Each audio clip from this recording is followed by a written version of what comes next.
tema da minha mensagem hoje é desgraça aos pecadores. Lucas 12:45 diz assim: mas se aquele servo disser no seu coração, o meu senhor demora para voltar, e começar a espancar os criados e as criadas, e a comer e a beber e a embriagar-se, virá o senhor desse servo num dia em que ele não espera, e numa hora em que ele não sabe, e o despedaçará e lhe dará o destino dos infiéis. Até aí tá bom, olha para cá. Esse texto é um texto que fala claramente em relação à punição. Punição. E punição é algo que nós vemos para cristãos genuínos, para falsos crentes e para ímpios. Nós vemos isso em toda a Escritura. Deus punindo severamente o seu povo.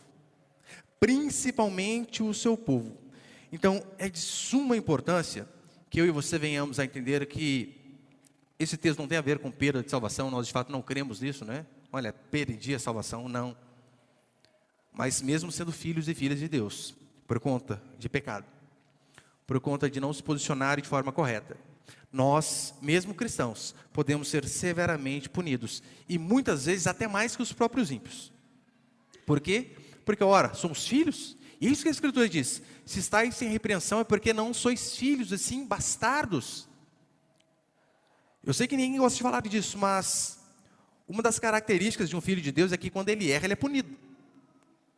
Deus fica bravo com ele, de fato, pune. Punições severas nessa vida, por conta de desobediência, nós enxergamos em todo lugar. Basta você ler a Escritura. Olhe para o exemplo de Davi. Diz a Escritura que o homem segundo o coração de Deus, muito melhor que eu e você. Muito, muito melhor. Não há comparação. Diz a Escritura que o homem segundo o coração de Deus, ele então olha, né, dá uma olhadinha lá na rede social da época. Dá uma olhadinha na moça tomando banho. E então, por conta de um pecadinho que começa com uma olhadinha, ele comete o adultério. Do adultério, ele mente. Da mentira, ele comete um assassinato. Um pecado pequeno, se não é arrependido, é seguido de mais pecado. E então, ele vai, engravida a moça, e depois ele se arrepende dos seus pecados. Ele vê, tanto é que ele chega: Senhor, pequei. Quando Natan chega e confronta Davi, Davi se arrepende.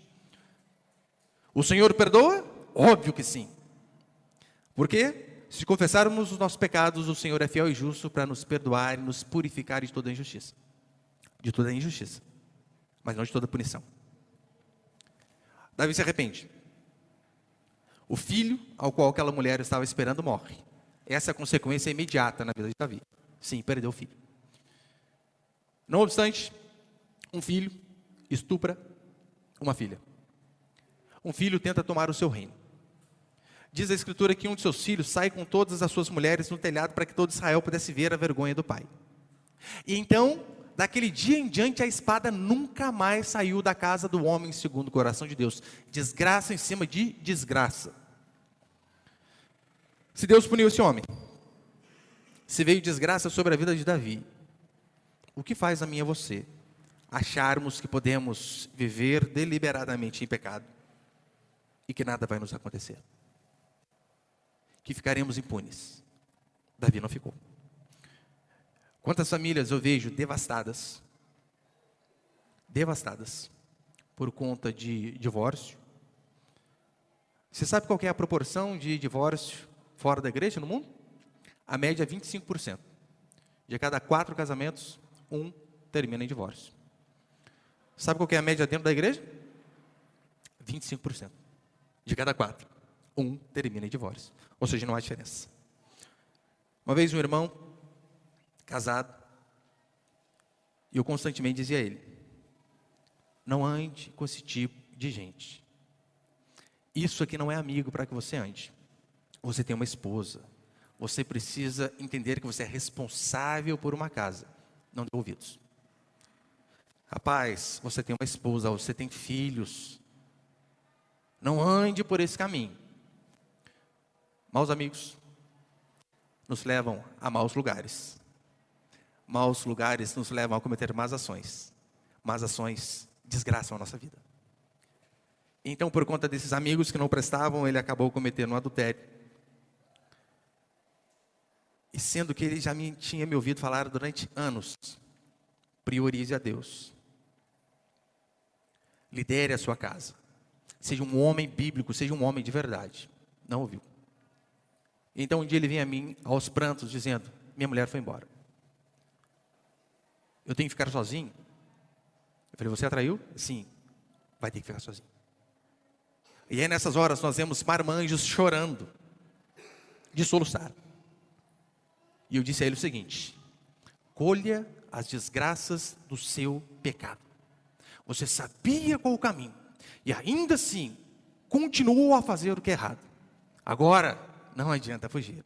Consequências sempre virão. Deus é misericordioso, podemos orar por Ele, para que Ele seja misericordioso ainda mais, tenha graça sobre nossas vidas, óbvio. Mas Deus ser gracioso não quer dizer que sempre Ele vai tirar aquela punição que nós merecíamos. Davi Ele não tirou.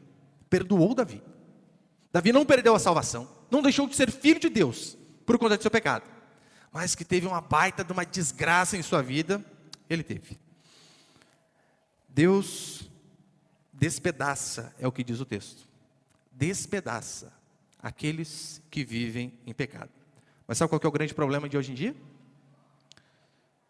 Quantos aqui já ouviram falar naquele sermão de Jonathan Edwards, chamado Pecadores nas Mãos de um Deus Irado? Alguns. O problema de muitos lugares hoje, de muitas igrejas cristãs como a nossa, é que sermões como Pecadores nas Mãos de um Deus Irado, até o nome já nos dá medo, né? Pecadores nas Mãos de um Deus Irado, nós. Esses sermões têm a cada dia mais sumido. Não se prega mais sobre isso. Essas mensagens foram substituídas por Pablo Marçal: não desista dos seus sonhos, vamos destravar tudo. E a consequência que nós vemos é uma falta de temor absurda nas igrejas. Cristãos que vivem de qualquer maneira. E os pastores se esquecem que pecadores, eles precisam ser repreendidos. Eles não precisam de estímulo. Porque se nós não repreendemos um homem que está no caminho do precipício, a única coisa que nós fazemos é acelerar a sua queda no precipício. Homens que vêm cheios de pecados, eles não precisam de um abraço carinhoso de alguém com uma camiseta escrito "conte comigo". Ele precisa ser confrontado para que ele venha se arrepender do seu pecado, para que daí então haja mudança de vida. Mas a mensagem do amor é que muda as pessoas, é o que muitos vão dizer. E sabe o que é a mensagem do amor para muitos? Foi esses dias, eu estava aqui no centro da nossa cidade, parei o meu carro no semáforo, entrou um bando de gente na frente com uma cartaz para mim, assim: Jesus te ama. Eu falei: não, que meigo, hein? Quase chorei, tão emocionado. E eles pensam que isso é amor. Não é. Amor é você ver alguém indo para um caminho errado, e você, nem que seja aos berros, dizer: saia deste caminho, ainda que essa pessoa vire as costas para você, deixe de ser amigo, te bloqueie em tudo que é lugar. Mas amigo e amor de verdade é ver alguém indo para o precipício e fazer de tudo para que ela possa ser alertada. A única coisa que pode mudar a minha e a sua vida, e de qualquer outra pessoa, que pode transformar a nossa existência, eu e você termos um entendimento correto da lei de Deus. Porque só a partir deste momento nós vamos ver o quão pecadores nós somos. E assim que vermos o quão pecadores nós somos, não vai haver outro caminho para mim e para você, a não ser suplicar por graça e misericórdia do nosso Senhor. E com base nisso, eu vou passar alguns princípios aqui. 3, põe o primeiro aí, por favor, meu irmão. O primeiro princípio é o seguinte: só a lei nos leva a Cristo. Paulo ele vai dizer assim: a lei nos serviu de aio. Aio é um guia, né? Eu acho que eu tenho ali, põe ali, por favor. Gálatas 3:24. Desse modo, a lei tornou-se guia para nos conduzir a Cristo, a fim de que pela fé fôssemos justificados.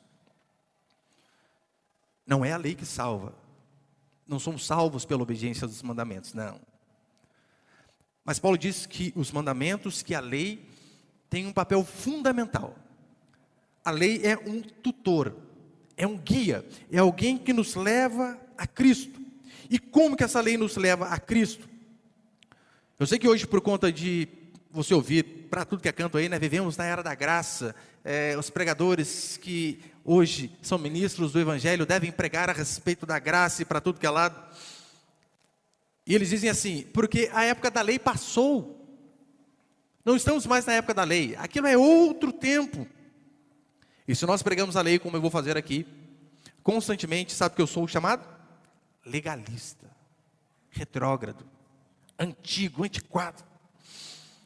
A lei passou de fato? Será? Para essas pessoas que dizem que a lei passou, você deve lembrar a elas o seguinte: Jesus Cristo pregou sobre a lei. Não existia Novo Testamento na época dele. E qual era a Bíblia que Jesus Cristo usava? Era o Antigo Testamento. A única diferença é que mandamentos cerimoniais o Senhor cumpriu. Agora, aqueles morais, eles continuam servindo até hoje. Ora, porque se nós andarmos por esse caminho e falarmos assim que a lei passou, então nós podemos pegar Êxodo capítulo 20, onde diz: não matarás, não furtarás, não adulterarás. Rasgue. Ora, mate à vontade, adultere à vontade, faça o que você quiser. Aqueles princípios, eles são eternos. Jesus Cristo cumpriu tudo que a lei dizia a respeito daquilo que era cerimonial. Os princípios morais continuam servindo até hoje. Continuam servindo até hoje. E só uma mudança de vida em qualquer um de nós e em qualquer pessoa é quando você tem esse verdadeiro entendimento. Porque quando você entende que a lei te coloca na parede, que a lei vem expor o seu erro, e então você se vê como incapaz de cumprir os mandamentos, você está perto de ser salvo. Porque se vendo como incapaz de cumprir os mandamentos, resta a mim e a você recorrer a alguém, e esse alguém é Jesus Cristo. Para que uma pessoa se veja como pecador, a lei precisa ser exposta. Romanos 7, olha o que Paulo vai dizer. Romanos 7, 7. Que diremos? A lei é pecado? De modo nenhum. Contudo, eu não conheceria o pecado se não fosse pela lei. Porque eu não conheceria a cobiça se a lei não dissesse: não cobiçarás. O que Paulo está dizendo?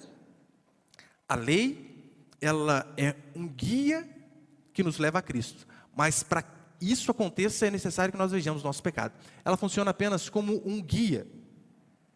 Eu não teria conhecido o pecado se a lei não tivesse dito: não cobiçarás. Ou seja, para ele achava que era normal, até que ele então viu a lei. É por esse motivo que Jesus, no Novo Testamento, sabe o que Jesus faz? Ele vem explicar a lei. Então quando ele diz assim: olha, ouviste o que foi dito, eu porém vos digo, ele não está ali revogando a lei, porque ele mesmo disse, né, eu não vim revogar a lei, mas cumprir. Revogar, eu sei que é um termo jurídico ali, mas significa, olha, eu não vim anular a lei. Ele diz: eu não vim anular a lei, eu vim cumprir. Cumprir o que? A parte cerimonial, óbvio, né? Aí então quando Jesus diz assim: olha, ouviste o que foi dito, não adulterarás, eu porém vos digo. O que ele está dizendo? Ele não está reinterpretando a Bíblia. Ele está simplesmente mostrando: olha, os fariseus, essas pessoas de hoje, elas estão interpretando a lei de uma forma correta. Eu vou dar para vocês a interpretação correta. E o que ele diz é basicamente o seguinte: ouviste o que eles disseram? Não adulterarás? Porque na cabeça daqueles homens, daqueles religiosos, adultério era você ir para o motel, você sair com a vizinha. Aí ele vem e diz assim: eu porém vos digo, aquele que apenas olhar para uma mulher com intenção impura, alguma mulher que não seja a sua, já cometeu adultério. Ouviste o que foi dito, não matarás? Eu porém vos digo, aquele que se irar no seu coração contra o seu próximo, já cometeu assassinato. Diante desses mandamentos, ninguém aqui pode dizer: eu estou limpo, nunca cometi nenhum desses erros. Diante de uma radiografia de um tumor maligno em nós, chamado pecado, não há outra opção, a não ser eu e você corrermos para o médico dos médicos e dizer: Senhor, tem compaixão de mim. O Senhor é o único que pode me curar. Essa é a função da lei, nos conduzir a Cristo. E por que hoje em dia nós vemos igrejas cheias, mas os comportamentos continuam o mesmo, a imoralidade continua a mesma, Por quê? Hoje em dia é pregado apenas uma parte do Evangelho, aquela que Deus te ama, e eles esquecem de expor a lei. Por isso as pessoas não vão a Cristo. Não vão. Elas são simpatizantes de Cristo, mas não sabem o que é ir a Cristo. Se a lei não é exposta, não há conversão e não há salvação. Segundo princípio é o seguinte: desgraças aos desobedientes. Hoje em dia, Jesus Cristo, ele parece quase um ursinho de pelúcia, dependendo de quem você ouve pregando. Dá vontade quase de apertar a bochechinha dele, mas que bonitinho. Tem pastor dizendo que Jesus é fofinho e cheiroso. É por isso que eu não sou Deus, eu tacava um raio na hora. Pá, acabou. Fala assim comigo não. Veja, Deus se ira. E a ira do Senhor é a justa resposta divina a homens e mulheres que não querem saber de Deus. A ira de Deus é uma resposta justa a pessoas que viram as costas para Ele. Em 2007, em nosso país, aconteceu um caso de grande repercussão. Você deve se lembrar. Um menino de 7 anos chamado João Hélio. Ele estava no carro com a sua mãe. Foram assaltados no Rio de Janeiro. A sua mãe tentou sair correndo ali do carro, só que infelizmente não conseguiu tirar o menino. E o menino ficou preso no cinto de segurança. E então aqueles bandidos saíram de carro, arrastando o menino por 7 quilômetros. Aproximadamente 10 minutos, 7 quilômetros. Arrastando aquela criança pelo cinto de segurança. 2008, um ano depois, Isabela Nardoni, uma menina de 5 anos. Ela foi agredida por sua madrasta no carro. Ela foi estrangulada por sua madrasta no apartamento. O seu pai chega naquele local e vê a menina desfalecida e pensa que ela tinha morrido. O pai a joga pela janela. E mente para a polícia dizendo que uma terceira pessoa fez isso. Uma terceira pessoa. Essa semana, uma menina de 11 anos foi noticiada que estava grávida. O site da Intercept disse que foi fruto de um abuso, estupro. Depois foram verificar, não foi. O seu namoradinho de 13 anos, ao qual todos sabiam que namorava com ela, a engravidou. Um menino de 13 engravidou uma menina de 11. A nossa lei é péssima. A nossa lei permite o aborto até a 12ª semana, em casos de estupro e crianças sem cérebro. A OMS toda a vida sugere que em casos de estupro, apenas em casos de estupro, o prazo máximo para se interromper uma gravidez é de 22 semanas. Orientação da Organização Mundial de Saúde. Só em casos de estupro. Não foi esse caso. Ou seja, não havia nenhuma base legal para que um bebê de 7 meses fosse assassinado. Nenhuma. Aquele bebê tinha 29 semanas. Podia nascer. Sim, 29, 7 meses já pode nascer. Às vezes com algumas debilidades ali, um período na UTI neonatal, mas sobrevive tranquilamente. 29 semanas. Sabe o que é uma grávida de 29 semanas? Olha para minha esposa, amanhã ela faz 29 semanas. Eu e os meus filhos, às vezes, gastamos tempo, deitado na cama, acariciando a barriga, vendo o Heitor mexer com 7 meses. 7. É impressionante. A gente fala, o menininho responde aos estímulos. 29 semanas. Tem uma irmã da nossa igreja, a irmã Lígia. Ela está de algumas semanas a menos. E aqui, graças a Deus, acho que tem umas 7 irmãs grávidas. Todas mais ou menos ali no mesmo período. E essa irmã é muito preciosa para nós. Ela, desde o começo da gestação, tem passado muitas dificuldades, muitas. Ela já perdeu 3 bebês. 3. Está grávida agora de novo. E desde o começo da sua gestação, ela está tendo dificuldades com sangramento. Vai ao hospital, volta, vai ao hospital, volta. Teve que fazer seclagem, né, que é uns pontos que dá no útero para o útero, para a criança não sair antes do tempo. E nessa semana agora, ela foi internada de novo. E vai ficar pelo menos 3 meses internada. 3 meses. Ou seja, até quase o bebê nascer. Fazendo de tudo para que possa ter a graça de segurar um filho nos braços. Se eu e você que somos cristãos, vemos pessoas apoiarem o assassinato de crianças inocentes, e achamos que isso é normal, não passamos de canalhas, precisamos rever muito o nosso cristianismo. Como assim? Esses esquerdistas nojentos podiam muito bem ter tirado a criança viva.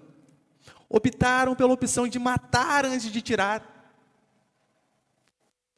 São asquerosos. Então eu tinha escrito um artigo sobre isso, inclusive com a foto da minha esposa. E quantas pessoas dizendo tantas baboseiras que eu falei, oh Deus, que desgraça essa beleza. Coisas absurdas. A ponto de uma mulher me dizer assim, porque eu disse, né? Custava tirar a criança viva e colocar em um orfanato. Havia fila de adoção para essa menina. Detalhe, era menina. As feministas, endemoniadas, que pregam o direito das mulheres, mataram uma menina de 7 meses. E não foi por conta de estupro. Então, uma moça me disse assim, você acha que todo orfanato é legal? O orfanato não é esses chiquititas que talvez você viu. Eu disse a ela, ainda que o orfanato seja um lixo, é bem melhor que ser comido por vermes debaixo da terra. Não se compara. Se eu e você vemos situações como essa, e achamos que é normal, que é um direito matar uma criança inocente, porque o único inocente era a criança. O único inocente. Eu acho que você tinha que ter vergonha de se dizer que é cristão. Vergonha. Tire esse título do seu nome. Não fale isso. Agora, psicopatas não ficam indignados com situações assim. Veja bem, se eu e você ficamos indignados por conta de casos como esse, indignados, irados, ira mesmo. Se nós ficamos irados diante de situações como essa, Deus não pode ficar irado diante da maldade humana? Por quê? Óbvio, ele pode, fica e deve ficar. Normalmente espancadores de mulheres odeiam encontrar alguém mais forte que eles, sabia? Odeiam. Principalmente se esses homens mais fortes que eles detestarem covardes. Quem ama o pecado detesta a ideia de um Deus irado. Quem quer viver tranquilo em seus pecados detesta a ideia de um Deus que pune, de um Deus irado, de um Deus que julga, que condena e de um Deus que manda para o inferno. Salmo 11, versículo 5. O Senhor prova o justo e o ímpio e odeia o que ama a violência. Provérbios 11, 20. O Senhor abomina os perversos de coração. Por que o Senhor deve odiar aquele que faz o mal? Porque Ele é bom. Deus é amor, sim. É justamente pelo fato dele ser amor e pelo fato dele ser bom, Ele precisa se indignar com aquilo que é mal. E terceiro, e último princípio para encerrar.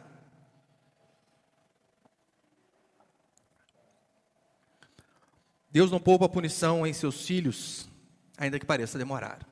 no versículo 45, vai dizer assim: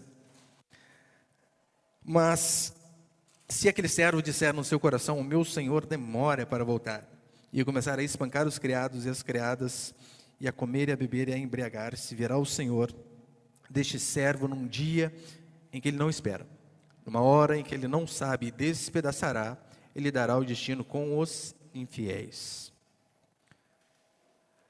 O texto vai dizer que aquele homem, pensando consigo mesmo, dizia o seguinte: ele vai demorar. Vai demorar. Eles perderam o senso de temor a Deus. Esse servo perdeu. E é o que acontece em muitos cristãos hoje. Não, mas Jesus está falando que vai voltar e já tem aí 2000 anos desde quando ele veio. Será? E então, por conta desta aparente demora, que não é demora, é no tempo certo. Por conta dessa aparente demora, as pessoas perdem o temor a Deus. Perdem o temor. Veja, eu citei aqui o exemplo de Davi. Deus não poupou o pecado num homem segundo o seu coração. Moisés, que diz a Escritura que via Deus face a face, como ninguém. A Escritura vai dizer que o Senhor vê Moisés em uma estalagem e o Senhor quis matá-lo. Mataram o seu servo. Hoje cedo, eu li com os meus filhos sobre os gibeonitas, segundo Samuel, e ali acontece um caso bastante interessante. Os gibeonitas, vendo que o povo de Israel estava vencendo batalhas, ganhando terreno, os gibeonitas, com medo de serem mortos, eles que eram vizinhos, eles vão lá, colocam roupas velhas, sandália velha, eles pegam bolos embolorados, para aparentar, né, que estava há tempos caminhando. Chegam diante do povo de Deus e dizem assim: façam uma aliança conosco. Nós viemos de muito longe. Olha a nossa roupa, já está velha, a nossa sandália já está gasta. O pão nós tiramos quentinho do forno, já está todo embolorado. Viemos de muito longe para fazer aliança com vocês. Sabe o que aconteceu? O povo de Deus não procurou conselho no Senhor. Simplesmente viram aquilo ali e disseram o seguinte: puxa, realmente parece verdade, né? Não, a gente faz uma aliança com vocês, não vamos matá-los. Não vamos. E aí, então, pouco tempo depois, eles descobrem esses picaretas, eram vizinhos. Moravam aqui do lado e mentiram para nós. E então alguns do povo de Israel vão lá e dizem: vamos matá-los. Na hora Deus disse: não vão matá-los. Vocês fizeram um compromisso. Vocês deram a palavra de que vocês não matariam esse povo. Eles viverão como um espinho no meio de vocês, mas viverão. Podem ser escravos, sim, mas matar jamais. Só que tempos mais tarde, descendentes de Saul vão e matam alguns dos gibeonitas. E então ali no capítulo 21 de 2 Samuel, diz a Escritura que o povo está passando por uma grande fome, muita fome. E então, Davi ora ao Senhor e Deus responde: é porque mataram os gibeonitas. Quebraram a aliança, compromisso. Por isso a desgraça sobre o povo inteiro. Repara, Davi peca, desgraça para toda a família. Alguns homens pecam, desgraça para todo o povo. E aí então Davi vai aos gibeonitas e diz assim: o que vocês querem para que Deus possa voltar a ter misericórdia de nós? Os gibeonitas dizem assim: não, Davi, longe de nós, não queremos dinheiro, terras, posses, nada. Davi enfatiza de novo: o que vocês querem? Porque só assim o Senhor vai voltar a ouvir as nossas orações. E então aqueles homens dizem o seguinte: queremos 7 homens, descendentes daquele que nos matou, que matou, né, alguns de nós. Queremos 7 homens para que esses homens sejam enforcados. Davi então vai, pega 7 da descendência de Saul e entrega aos gibeonitas. Os gibeonitas enforcam aqueles homens. E sabe o que Deus faz para parar aquela chacina? Nada. É tão interessante que no capítulo 21, versículo 14, diz assim: depois disso, dessa chacina de 7 homens enforcados, Depois disso, Deus atendeu a oração em favor da terra. Eles pecaram. O Senhor não os poupou.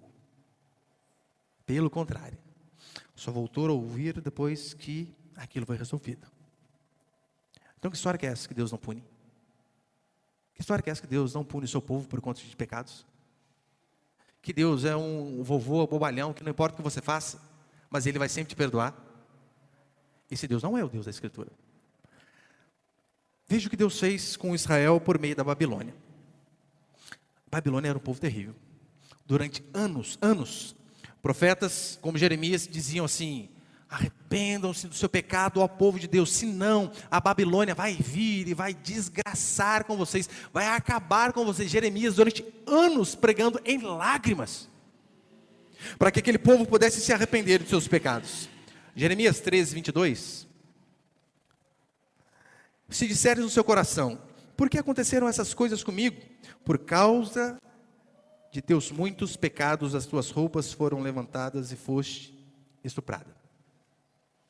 E que é só um eufemismo para expressar uma verdade enorme.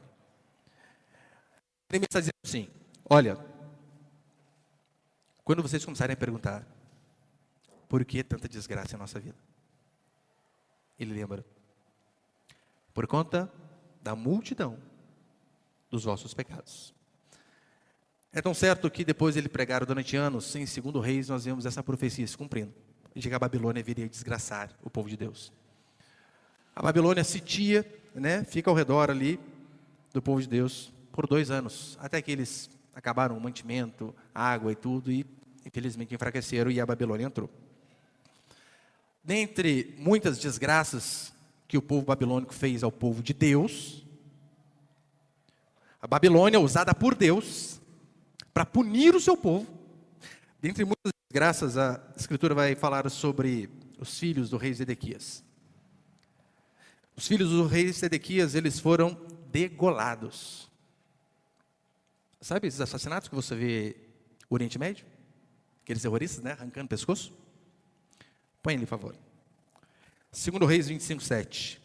Degolaram os filhos de Zedequias à vista dele, furaram seus olhos, prenderam-no com correntes de bronze e o levaram para a Babilônia. Tente entender o quão macabro é isso aqui. O rei está ali, e então os seus filhos são decapitados na sua frente, degolados, arrancado a cabeça. Logo depois do rei ver os seus filhos degolados, esses homens furam os seus olhos, os deixam cegos. Para quê? Para que a última imagem do rei fosse seus filhos sendo degolados. E então levam-no escravo para a Babilônia. Desgraça sobre o povo de Deus. Casas foram queimadas, o templo foi queimado. Mulheres foram estupradas na frente de seus maridos. Eu não tenho coragem nem de fazer esse exercício de pensar como essa desgraça. Deus me livre. Mulheres foram estupradas na frente de seus maridos. Se depois de ler Jeremias, você ainda dizer assim: olha, eu não sei por que tanta desgraça acontece. Eu sei responder. Sabe por quê? Deus. Quando alguém perguntar para você por que crianças morrem, porque meninas são violentadas, porque aviões caem, porque a desgraça está sobre a nossa nação, diga: Deus. Deus justamente punindo pessoas que viram as costas para Ele. Deus justamente punindo o seu povo, que mesmo sabendo por vezes a sua vontade, não obedece. Imagina você ali naquela situação, você olha para um lado, vê corpos jogados. Um amigo meu foi ao Haiti, serviu lá durante 6 meses, e ele dizia que eram as cenas mais terríveis que um ser humano podia ver. Ele me dizia assim: pastor, por vezes eu tinha que pegar a retroescavadeira do exército e tirando corpos da frente para a viatura poder passar. gente morta para todo lado. Lá, os haitianos ofereciam suas filhas de 10, 12 anos a $5 para que nós pudéssemos ter relações com elas. Era uma miséria absurda, uma desgraça inigualável. Aí imagina você olhando esses homens. Imagina você aqui neste lugar. Homens decapitados, com as suas tripas por lá de fora, cortados ao meio e degolados. Muitos babilônicos, quando eles queriam torturar um pouco mais, sabe o que eles faziam? Eles empalavam os seus inimigos. Sabe o que é empalar? Era uma estaca, que ela começava pontiaguda, assim, né, bem fininha, e ela vinha aumentando a sua bitola, aumentando o seu tamanho. Então essas estacas eram colocadas no orifício traseiro, eram atravessadas até sair pela boca. E eram fincadas nas cidades e aqueles homens ficavam ali. O povo de Deus sofreu com os babilônicos terríveis desgraças. Por quê? Desobedeceram.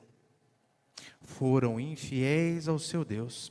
Os que não morreram foram levados escravos para a Babilônia com aquelas lembranças do seu povo sendo destroçado. Você acha que eu estou exagerando? Põe ele, por favor. Lamentações 5. O livro de Lamentações de Jeremias. O que é Lamentações? É Jeremias vendo aquela desgraça toda, dizendo assim: há quanto tempo eu avisei vocês, arrependam-se dos seus pecados, ou a Babilônia virá. Ele então passa uma vida inteira fazendo isso. O povo não dá ouvidos. Então o livro de Lamentações, Lamentações de Jeremias, é ele chorando pelo povo não ter dado ouvidos a ele, porque ele estava falando da parte do Senhor. Lamentações 5:11. Violaram as mulheres em Sião, as virgens nas cidades de Judá. 2:12. Essas crianças dizem: mamãe, estou com fome, mamãe, estou com sede. Elas caem pelas ruas e morrem aos poucos nos braços das mães. Lamentações 4:10. As mãos das mulheres compassivas cozinharam os próprios filhos. Estes lhes serviram de alimento na destruição do meu povo. Só que eu sei que o Evangelho, Paz e Amor hoje não prega isso aqui. Já leu alguma vez isso aqui na Escritura? A sua Bíblia tem essas passagens. Confira, leia. Tudo isso contra o povo de Deus. E como é o Deus de muitos cristãos hoje? O Deus de muitos cristãos é qualquer coisa que expulse disciplina, castigo ou ira. Onde já se viu? Deus não é dessa forma. Israel, ao ver tanta desgraça, diz a Escritura que o povo temeu a Deus, se arrependeu, voltou para o Senhor, e o Senhor agiu com misericórdia. No Novo Testamento, João, quando tem uma revelação de Jesus Cristo, diz a Escritura que ele cai como morto, mais um símbolo de temor, de reverência. Essas pessoas, quando viam de fato quem Deus era, o que elas faziam? Se curvavam, obedeciam. E sabendo quão Deus é justo, aquilo as forçava a andar em santidade. Hoje, infelizmente, filhos e filhas de Deus não temem o Senhor. Não temem. Por isso, acham normal fotos, selfies e redes sociais aparecendo todo o corpo. Por isso, acham normal, termina com uma, vai para outra, termina com outra, vai para outra. Por isso, acham normal relações íntimas antes do casamento. Acho normal. Porque não conhece o quão irado Deus é e tudo o que Ele é capaz de fazer ao seu próprio povo. Eu e você, mais uma vez, temos a chance de, diante de um Deus irado como nós, míseros pecadores, nos dobrarmos diante dEle e dizer: Senhor, tem compaixão de mim. Se assim fizermos, Ele é um Deus misericordioso. Se mesmo assim você não quiser fazer, prepare-se que você também vai ser despedaçado. Você pode ficar de pé aí por um instante, por favor?